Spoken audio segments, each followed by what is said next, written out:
स्वागत है आप लोग का हमारे चैनल एच एजुकेशन जोन में। बच्चों, आज हम देखें कक्षा 12वीं अर्थशास्त्र यानी इकोनॉमिक्स का एक वार की पेपर। आपका जो 4 मार्च का इकोनॉमिक्स का होगा वैसा ही एकदम पेपर होगा। उससे पहले अगर आप लोग चैनल पर नए हैं तो चैनल को सब्सक्राइब कर लीजिएगा और वीडियो को जो है लाइक करिए और अपने दोस्तों के साथ ज़्यादा से ज़्यादा शेयर करिए। और प्यारे बच्चों, इस पेपर में जितने भी प्रश्न आपको बताए जाएंगे सभी आपके प्रीवियस ईयर में लगातार पूछे गए क्वेश्चन होंगे और सभी आपके महत्वपूर्ण क्वेश्चन होंगे। तो आप लोग जो है पेपर को एकदम पूरा वॉच करिएगा और जो है क्वेश्चनों को एकदम बढ़िया से तैयार करिएगा, क्योंकि 4 मार्च का जो आपका अर्थशास्त्र का पेपर होगा वहाँ पर आपको ये सभी क्वेश्चन देखने को मिलेंगे।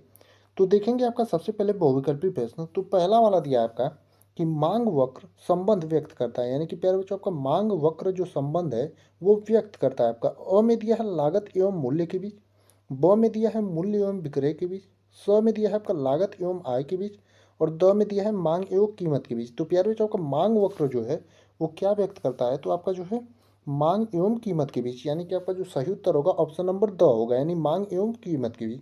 अगला वाला है दूसरा प्रश्न, अन्न धीमान वक्र की ढाल होती है, यानी कि प्यारे बच्चों का जो अन्न धीमान वक्र है उसकी ढाल कैसी होती है। अ में दिया है धनात्मक, ब में ऋणात्मक, स में समांतर और द में लंबवत। तो प्यारे बच्चों अन्न धीमान वक्र की जो आपकी ढाल होती है वो ऋणात्मक होती है, यानी कि ऑप्शन नंबर ब जो है आपका एकदम सही है। अब देखेंगे अगला वाला प्रश्न, यानी कि आपका तीसरा प्रश्न दिया है कि निम्नलिखित में से कौन सा वक्र आकार आयताकार अति परवलय के प्रकार का होता है। यानी कि प्यारे बच्चों का निम्नलिखित में से कौन सा ऐसा वक्र है जो आपका आकार आयताकार अति परवलय के प्रकार का होता है। अ में दिया आपका औसत स्थिर लागत वक्र, ब में दिया आपका कुल स्थिर लागत वक्र, स में दिया है कुल परिवर्तनशील लागत वक्र और द में दिया आपका औसत परिवर्तनशील लागत वक्र माफ करिए। तो आपका निम्नलिखित में से कौन सा वक्र जो है का आकार जो है आयताकार अति परवलय के रूप में होता है। तो आपका प्यारे बच्चों जो औसत स्थिर लागत वक्र होता है, यानी कि ऑप्शन नंबर अ जो है आपका एकदम सही होगा। अब देखेंगे अगला वाला प्रश्न, यानी कि चौथा वाला। तो दिया है पैमाने का प्रतिफल संबंधित है, यानी कि पैमाने का प्रतिफल जो होता है प्यारे बच्चों आपका संबंधित होता है। अ में दिया है आपका अल्पकाल से, ब में दिया है आपका दीर्घकाल से और स में दिया है आपका अति अल्पकाल से और द में दिया है उपयुक्त में से कोई नहीं। तो प्यारे बच्चों का जो पैमाने का प्रतिफल होता है वो संबंधित होता है आपका दीर्घकाल से, यानी कि ऑप्शन नंबर ब जो है प्यारे बच्चों आपका एकदम सही है। पांचवा प्रश्न है, निम्नलिखित में से कौन सा पूर्ण प्रतियोगिता के अंतर्गत कीमत निश्चित करता है। यानी कि आपका जो है इनमें से कौन सा जो है आपका पूर्ण प्रतियोगिता के अंतर्गत कीमत निश्चित करता है प्यारे बच्चों। अ में दिया है आपका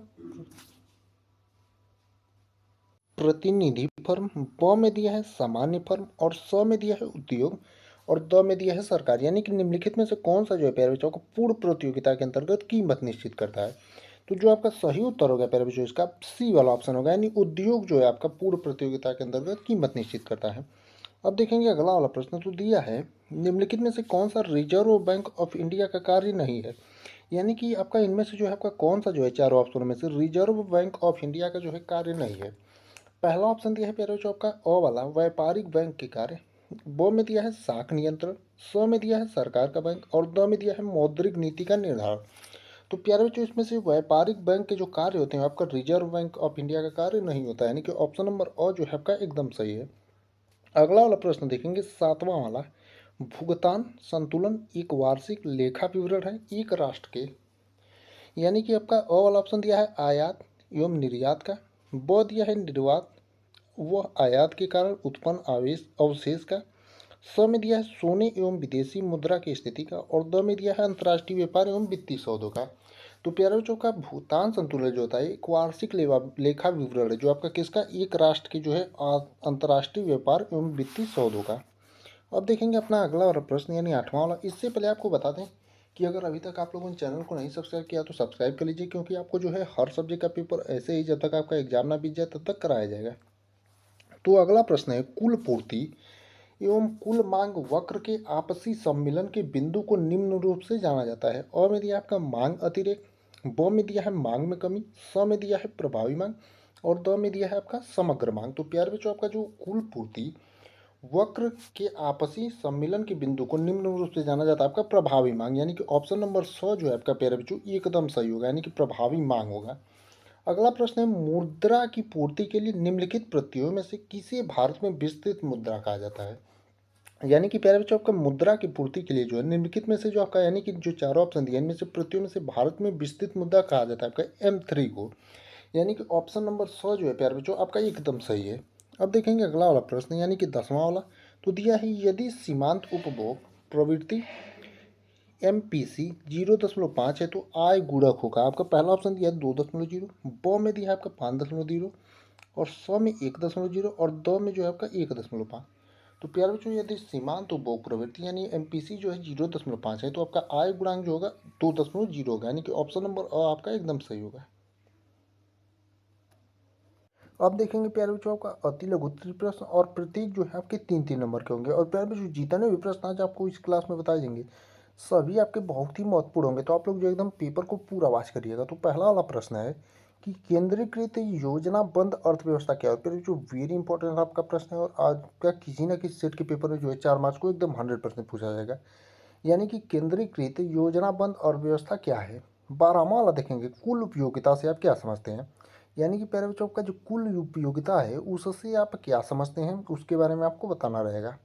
अगला प्रश्न देखेंगे उत्पादन फलन की व्याख्या कीजिए। और प्यारे बच्चों ये भी आपका वेरी इंपॉर्टेंट प्रश्न है और आपका हर साल पूछा जाता है कि उत्पादन फलन की व्याख्या कीजिए। यानी कि आपका जो उत्पादन फलन होता है प्यारे बच्चों उससे आप समझते क्या है या फिर उत्पादन फलन के बारे में आपको बताना रहेगा। अगला यानी 14वां प्रश्न देखेंगे पूर्ण प्रतियोगिता की मान्यताओं को बताइए। यानी कि आपकी जो पूर्ण प्रतियोगिता होती है प्यारे बच्चों उनकी जो मान्यता क्या होती है, यानी कि पूर्ण प्रतियोगिता की जो मान्यताएं हैं उनके बारे में आपको बताना रहेगा। और वेरी इंपॉर्टेंट प्रश्नों में से प्यारे बच्चों आपका ये भी एक है। अब देखेंगे अगले प्रश्नों को यानी कि 15वां वाला प्रश्न। तो आपका बढ़िया प्रश्न है, ये भी आपका बार बार पूछा जाता है कि सकल घरेलू उत्पाद से आप क्या समझते हैं। यानी कि सकल घरेलू उत्पाद जो है प्यारे बच्चों उससे आप समझते क्या है। तो आप लोग जो है इन प्रश्नों को एकदम ध्यानपूर्वक देखिए, क्योंकि प्रश्न ऐसे प्रश्न है जो आपके बार बार जो है यूपी बोर्ड एग्जाम में इकोनॉमिक्स यानी अर्थशास्त्र के पेपर में पूछे जाते हैं। अब देखेंगे अगला वाला प्रश्न यानी 16वां वाला उपभोग फलन क्या है। यानी कि प्यारे बच्चों का उपभोग फलन जो है क्या है तो उसके बारे में बताना रहेगा। और वेरी इंपॉर्टेंट प्रश्नों में से प्यारे बच्चों आपका एक है, यानी कि उपभोग फलन जो है आपका बहुत ही महत्वपूर्ण प्रश्न है और आपका बार बार जो है ये भी बोर्ड एग्जाम में पूछा जाता है कि उपभोग फलन क्या है। अगला देखेंगे यानी कि 17 नंबर की नगद आरक्षित अनुपात से आप क्या समझते हैं। यानी कि प्यारे बच्चों का जो नगद आरक्षित अनुपात होता है, माफ करिए, नगद आरक्षित अनुपात जो होता है उससे आप समझते क्या है इसके बारे में आपको बताना रहेगा। यानी कि नगद आरक्षित जो आपका अनुपात होता है ये जो आपका है इससे जो है आप समझते क्या है इसके बारे में आपको बताना रहेगा। अगला है राजकोषीय घाटे से आप क्या समझते हैं। और फिर जो वेरी इंपॉर्टेंट प्रश्न है लिख लीजिए एकदम, जो है आपका किसी ना किसी सेट के पेपर में एकदम 100% पूछा जाएगा। यानी कि 4 मार्च के पेपर में ये प्रश्न आपको 100% देखने को मिलेगा कि राजकोषीय घाटे से आप क्या समझते हैं। अब देखेंगे आपका अगला प्रश्न यानी लघु उत्तरीय प्रकार के प्रश्न होंगे। यानी कि लघु उत्तरीय जो आपके 6 नंबर के प्रश्न है जिसमें दिया है औसत लागत AC और सीमांत लागत MC से आप क्या समझते हैं। इन वक्रों के बीच आपसी संबंध बताइए। और प्यारे बच्चों आपका लघु उत्तरीय का वेरी इंपॉर्टेंट प्रश्न है। ये सभी जितने भी प्रश्न आपको इस क्लास में बताए जाएंगे सभी आपके महत्वपूर्ण होंगे, वो लघु उत्तरीय हो और लघु उत्तरीय हो, दीर्घ उत्तरीय हो या फिर बहुविकल्पी, क्योंकि ये ऐसे प्रश्न हैं जो आपके बार बार बोर्ड एग्जाम में पूछे जाते हैं। तो अगला 20वां वाला है मांग की कीमत लोच से क्या तात्पर्य है, इसको प्रभावित और करने वाले कारकों की व्याख्या कीजिए। और प्यारे बच्चों वेरी इंपॉर्टेंट प्रश्न आपका ये भी है कि मांग की कीमत यानी लोच से आपका क्या तात्पर्य है और इसको प्रभावित करने वाले कारकों की व्याख्या कीजिए। अगला है आपका उत्पादन में अल्पकाल और दीर्घकाल में अंतर स्पष्ट कीजिए। वेरी इंपॉर्टेंट प्रश्न है प्यारे बच्चों। और आप जब भी अंतर दीजिएगा किसी भी क्वेश्चन का तो बीच में एक लाइन खींचिएगा और आपका अल्पकाल है तो एक तरफ अल्पकाल लिखिएगा और एक दीर्घकाल है तो एक तरफ दीर्घकाल लिखिएगा। और आपका पहला नंबर इसमें डाल के और पहला नंबर इसमें डाल के जो है अंतर इसी प्रकार से दीजिएगा। और बढ़िया प्रश्न है आपका ये भी कि उत्पादन में अल्पकाल और दीर्घकाल में जो है अंतर स्पष्ट कीजिए। अब देखेंगे अगला वाला प्रश्न और बहुत ही इंपॉर्टेंट प्रश्न है कि राष्ट्रीय आय की अवधारणा का व्याख्या कीजिए। यानी कि प्यारे बच्चों का राष्ट्रीय आय की जो अवधारणा है इसकी व्याख्या करने के लिए बोला है। वेरी इंपॉर्टेंट प्रश्न है प्यारे बच्चों, ये भी जो है आपका एकदम 100% आएगा। अब देखते हैं अपना अगला वाला प्रश्न यानी कि 23 नंबर का प्रश्न दिया है प्राथमिक घाटे से आप क्या समझते हैं। यानी कि प्यारे बच्चों का जो प्राथमिक घाटा है उससे आप समझते क्या है उसके बारे में बताना रहेगा। 24 नंबर में हम मुद्रा की आपूर्ति को परिभाषित की, यानी मुद्रा की जो आपूर्ति है आपकी प्यारे बच्चों उसकी परिभाषित करना। और वेरी इंपॉर्टेंट प्रश्न है प्यारे बच्चों आपका ये भी कि मुद्रा की पूर्ति को जो है आपको परिभाषित करना है। अब देखेंगे आपका विस्तृत उत्तर प्रश्न और इसमें आपके 3 पूछे जाते हैं। प्रत्येक में आपको अथवा करके ऑप्शन मिलता है, कोई एक करना रहता है। जैसे 25वां दिया है मांग की लोच से आप क्या समझते हैं। इसकी विभिन्न जो मापन की विधियां है उसको लेखित कीजिए, यानी कि विधियों को लिखिए। और प्यारे बच्चों ये भी आपका महत्वपूर्ण प्रश्न है, आपने जो है इसे लघु उत्तरी प्रश्न में भी देखा था कि मांग की लोच से आप क्या समझते हैं, यानी कि दिया था। अब इसमें आपको दीर्घ उत्तरी में करना और 10 नंबर का यानी कि थोड़ा बड़ा करके लिखना रहेगा। या फिर अथवा में दिया आपका अनधिमान वक्र से आप क्या समझते हैं, इसकी विशेषताओं की व्याख्या कीजिए। और ये भी जो है प्यारे बच्चों आपका बढ़िया प्रश्न है और आपका बार बार बोर्ड एग्जाम में पूछा जाता है कि अनधिमान वक्र से आप क्या समझते हैं एवं इसकी विशेषताओं की आप जो है व्याख्या कीजिए। अगला वाला है पूर्व प्रतियोगिता के अंतर्गत दीर्घकाल में फर्म के संतुलन की विवेचना कीजिए। और वेरी इंपॉर्टेंट प्रश्न है प्यारे बच्चों आपका ये भी कि पूर्ण प्रतियोगिता के अंतर्गत दीर्घकाल में फर्म के संतुलन की विवेचना कीजिए। या फिर अथवा में आपको दिया है राष्ट्रीय आय की गणना की उत्पाद आय तथा व्यय विधियों की व्याख्या कीजिए। तो प्यारे बच्चों इस क्लास में जितने भी प्रश्न आपको बताए जा रहे हैं सभी को एकदम बढ़िया से तैयार करिएगा, क्योंकि आपका जो 4 मार्च का अर्थशास्त्र का पेपर होगा वहाँ पर ये प्रश्न आपको डायरेक्टली देखने को मिलेंगे। तो अंतिम यानी 27वां प्रश्न है, केंद्रीय बैंक की अवधारणा को स्पष्ट कीजिए, भारतीय रिजर्व बैंक के मुख्य कारणों का वर्णन कीजिए। या फिर अथवा में दिया है स्थिर एवं लचीली विनिमय दरों से क्या ऐसे है, इसके पक्ष एवं विपक्ष में जो है तर्क कीजिए। तो प्यारे बच्चों इस क्लास में जितने भी प्रश्न आपको बताए गए हैं सभी प्रश्नों को एकदम बढ़िया से तैयार करिएगा। बाकी अगर किसी भी प्रश्न के आंसर में आपको दिक्कत होगी तो आप लोग कमेंट करिएगा, आपको जो है आंसर भी प्रोवाइड करा दिया जाएगा। और बाकी आप लोग चैनल को सब्सक्राइब कर लीजिए, ऐसे ही पेपर जब तक आपका पेपर बीत ना जाए ऐसे ही रोज हम एक आपको सॉल्व पेपर देते रहेंगे, ताकि आपके पेपर में जो है क्वेश्चन एकदम यहीं से जाकर के फंसे। तो उम्मीद करते हैं आप लोगों को एकदम क्लास बढ़िया लगी होगी, ज़बरदस्त लगी होगी और आप लोग अपनी बोर्ड एग्जाम की तैयारी में एकदम बढ़िया से लगे होंगे।